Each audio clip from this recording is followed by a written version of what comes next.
Quigo, online advertising company. With us is Mike Yavonditte, CEO. Appreciate you taking the time to talk with us here today. Thanks for having me. Can you tell us a little bit about Quigo? You guys have been pretty much off the radar to everybody for quite We have been. We've been quietly amassing a pretty large ad network for the last 5 years. Been focused on helping publishers monetize their traffic, and very excited about the company we're building, the technology, the team, and our ability to monetize traffic at a rate that's commensurate with the best ad networks in the United States. And obviously very excited about the business and about helping publishers. Mm-hmm. Now, you personally got started in search long ago. You were at Alta Vista. Before that, you were at Juno. I was. So what did you do? I've had a taste of the ISP business. I was running business development there for a while and focused on distribution deals and technology-related deals. Spent about 3 years there, and then I moved out to Palo Alto in late 99 and early 2000, and headed up strategic alliances for Alta Vista. Focused a lot on search and search deals, and cut my teeth there on the search space.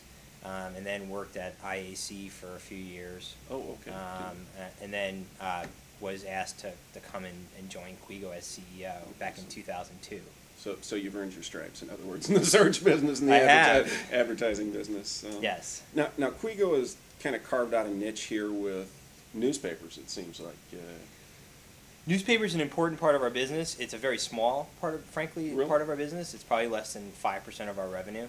But it's a very important segment of our network Really? Okay. because it gives us incredible reach into various local markets. Right. So we control the auction-based advertising on, close to 300 local sites, all the Fox TV station sites, ABC TV station sites, a lot of the Cox sites, a couple hundred newspapers. So traditional old media, how much would you say, if you want to share that, how much would that make up of Quigo's income? Well, we're pretty large company on the revenue side. I'm not going to disclose the number, right. but it's a few $1 million for us a year, but it's an important revenue stream. Mm-hmm. Yeah. Now Quigo was a startup funded by. Quigo's has a few funders. The first investor was Highland Capital, which is led by the former founder and CEO of Lycos, Bob Davis.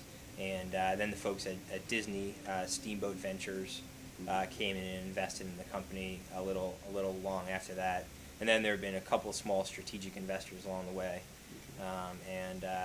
The company's been in business for 7 years, and we are now firmly planted in the top 10 of ad networks in the United States. We serve over 20 billion ads a month. 20 billion? 20 billion. And your main product is Ad Sonar. What sets that apart? It's contextual, right? We do some behavioral targeting, some demographic targeting, some contextual targeting. We have pioneered the art and the science of selling site-specific, page-specific advertising in an auction environment, and now do it for hundreds of sites. Most of the sites you've heard of before. Right. So the niche we've carved out is we work with real sites, quality sites. They can be small 5-person companies, or they can be 2-person operations, but if they're real sites and real companies, we'll want to work with them. Mm-hmm. Now, we've heard that you guys may have something to announce this coming week here, a major deal that... We do. We've been, obviously, we're working on a lot of major deals right now, kind of earn your stripes along the way, and so, we're pleased to announce that we've just signed Time Warner as a customer, and many of the top brands that you may have heard of before, People and CNN Money and Time and a number of the other sites there are now part of our network on an exclusive basis. It's a 3-year partnership, and it's valued at over $100 million. Over $100 million. Where does that rank them on online spending? Do we know? I'm not really sure. I mean, they have obviously a huge collection of great brands, great sites. This is really one of the first times that they've started networking them together. So for publishers and media companies that want to network their sites together and create a unified buying experience, we're the company to work with. But there's a lot of spend going through those properties because they're high quality properties, and so we're gonna handle a lot of that advertising. Now, what did you guys bring to the table that other advertisers didn't, including their previous outlet was on Google? Yeah, they worked with Google and Yahoo. That's true. And they'll probably continue to work with those companies in various capacities. Look, we have a great ability to monetize traffic at a very high level. We have thousands of advertisers. We have a very sophisticated yield system. We have total control on the advertiser side. They can pick exactly where they want to be, literally down to the placement. And each placement has its own marketplace, its own pricing. So the home page of CNN Money might be worth $10 a click, and the bond section might be worth